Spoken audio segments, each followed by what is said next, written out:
سوال اومدگی بود وقت گنجایش نداد عالم سوال جا میتیم در بانک امانت موندن جایز است یا نه؟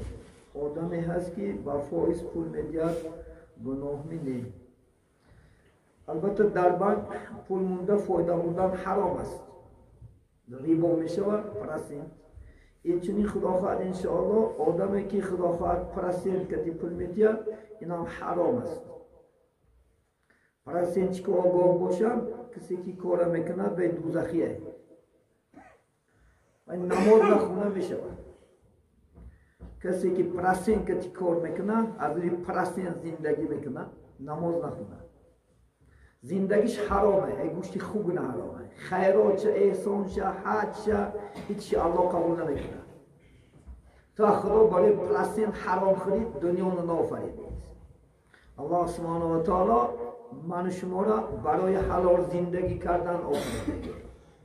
این موضوع خیلی کم تمام برداریم، اکثر مردم رو جمع زدگی دم.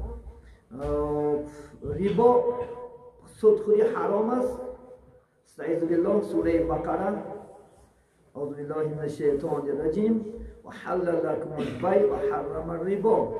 خدا میگه ما برای شما حلال کردیم سودا را و حرام کردیم انشاءالله سودخوری پرسنت. برای این کسانی که پرسنت میتیان مسجد نیاد مبادا فهمیدد مونم خدا خواهد انشاءالله الله در کابینت راده قطیب گم میزنم. خدا خواهد من پول نشیاره خدا خواهد پرسجو میکنم کدام بچه های نمازخانه که پرسنت کتی زندگی میکره باشی لوچی نیاد نماز. تو مسلمان نیستی، اگر پرسنت طلاق داری کافر زن طلاق هایی. یا داره فرمانی خدا این کار کردن خدا خواهد انشاءالله. تا خدا برای حلال زندگی کردن آفریده. این دست بیاید خدا خواهد برادر و قومونده لیلا یاردم کرد. خدای تعالی خدا خواهد نمازم قبول نمیکنه، عبادتم مسجدم بند نمیکنه. لوچی توبه که انشاءالله خدا خواهد کسانی که داداشی گذرش گرفتاشی در روی خدا کم بغلان خیرش که توبه که برگرد الله بخشد. پیامبر صلی الله علیه و آله اگر در کدام قوم و جمعیتی که دو چیز آشکارا میشوند، دو چیز خدا خواهد مشهور میشوند، یکیش زنا و یکیش ریبا، میگد برای حلاله که آفتی الله باله بیاید. همین بلای خدا خودت نخرم خودت.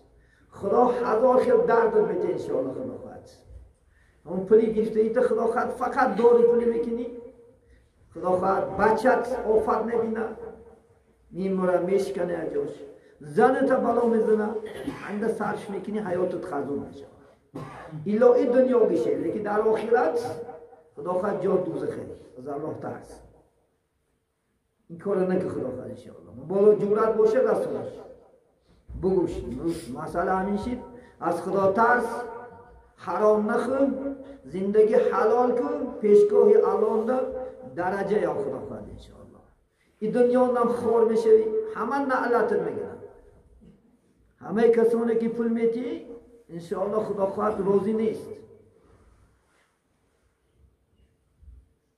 من یک بچه را میدونم کدام مسجدی ما شما نماز میخونه، زنش بیچاره 8 سال پرسنت داده، بیچاره 8 سال. زنش میگه زندگی مکنی فلان مونده افته فوس نمی او بدبخت نتیمی گور سوزه فلان شوا ها کذا دعاهای بد کرد رفت و حرامه گوشتی خوبه. 73 گناه داره، این پسترین گناهش مادر کتی زنا کت برابره پرسنت خورد. برای با هم مادر خواره که پرسنته یا خیلی گناهش. از الله ترس.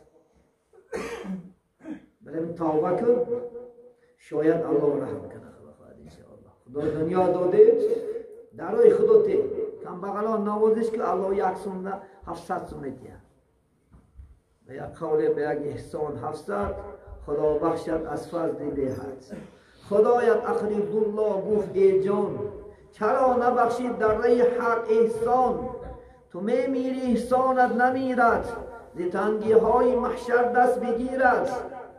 انشاءالله خودت میمیری اما خیرهای کرگیسی در دنیا نمیبرد که پرسنت گور میزونه خواهد علاو میشه مور میشه کجد میشه در گورم خونه میره چون چیزی که خدا حرام کرده هیچ کس به حلال کردن حق نداره نه عالم نه مفتی نه خداقت زورش نه اولیا نه حافظ قرآن هیچ کس زید خدا برمده نمیتونه که زید خدا میبره کافره برای همین آگاه باش توبه کن انشاءالله خدا خواهد برگرد امروز وقته غنیمت اینه که روزی میشد خدا خواهد این توبت الله قبول نمیکنه برای همین مسلمان حلال زندگی که حلال خدا خواهد بیزنس کن تیپت خدا خواهد مزاربه نده شریکی کار کن پرسنت نداره کسی که با پول میتی خدا خواهد انشاءالله $10,000 کار که اگر بگو که هر یک ماه من یک خطا حدود خرده میتی بینم پرسنت ایوه پول میتی لیلوه میتی لیلوه میگیش یک سنتون یک سنگی یاردم کنیم پرسنته ایوه نبرد گیریو کار فرمیو خدا خواهد بعد فایده گرتا ماشینه کار کرده بعد $100 پوش کردیم مشتی خوب نهارم بدمین مؤمن همیشه در حالت دشوارش وزمینش عادی یاردم میکنه خلاص ایلا از الله ترسین خدا خواهد جزا مقرره این دنیا اونم میتید انشاءالله خدا خواهد پیشگاهی الله اونم البته جزا را میگیریم ایو نبرو با شما باد صدای خدا. آموزش شدن رو فراموش نکنید.